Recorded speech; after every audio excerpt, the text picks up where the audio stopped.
بسم الله الرحمن الرحیم ملګرو السلام علیکم. نن درته زه د ایلوویرا چې دا یو عام بوټی دی او عام په کورونو کې په ګملو کې په پوله کې په عامه ساحو کې دی چې ډېر په اسانه سره کیږي. نو خو د دې پیدې کې څو خبر شو نو تمامه دنیا به د ایلوویرا نه ډکه کړي ځکه چې دا د جلد لپاره کار کوي، دا د کیل د دانو لپاره کار کوي، دا په مخ کې چې قدرتي نمی کمی د هغې دپاره کار کوي، دانو دپاره کار کوي، په دې مخ کې د سوري یا د هغې دپاره کار کوي، په سر کې د خشکۍ دپاره کار کوي، د چمک دپاره کار کوي چې ویښته چمکدار شي او ویښته مضبوط شي او غورځېدلي بند شي. د دې نه علاوه د قبض، د تیزابیت، معدې د صفایۍ او د وزن د کمۍ دپاره هم کار کوي. الله پاک پکې دا خاصیت اچولی چې د شوګر او د مدافعتي نظام او د نورو او د زخم د زر ډکېدو دپاره هم کار کوي. د استعمال طریقې دا ده چې کله به دا په مخ باندې مږئ نو د دې نه به دا جیل وباسئ په دې طریقه باندې لکه څنګه چې موږ ورته کړل، او دا به دا جیلې به په 30 منټ پورې د 20 نه 30 منټ پورې په مخ باندې ساتئ او بیا به یې وینځئ. دغه شان د مطلب دا دی که چې اسکل نو په نیم ګرم پانی کې به یوه چمچۍ دا جیلې واچئ.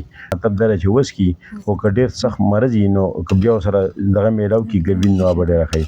د الرجي او حامله خواتین او بلډ پرشر او زړه مریضان دا به لږ احتیاط کوي، دا به د ډاکټر سره سلا کوي. پکې د معدې لپاره به په سحر په نهره باندې په هفته کې 1 پیر یا 2 پیر یا 3 پیر نه زیات به نه څښي. دغه شان چې که فرض که جلن وي که نه او زخم وي او په زخم باندې لګوئ نو د زخم د ډکولو دپاره او د زخم د ښه کولو دپاره هم ډېر ښکلی کار کوي. تازه به استعمالوئ، دا به زوړ نه وي. او د معدې لپاره چې که فرض کړئ د چا معده کې ګیس وي، بدهضمي او ګېډه بند دی او قبض او تکلیف ورته او دردونه وي نو هغه به دا چلو کړي چې په یوه چمچۍ به په نیم ګرم اوبو کې واچوي او په هفته کې به د 2 نه واله د 2 پیرو پورې به دا خوري.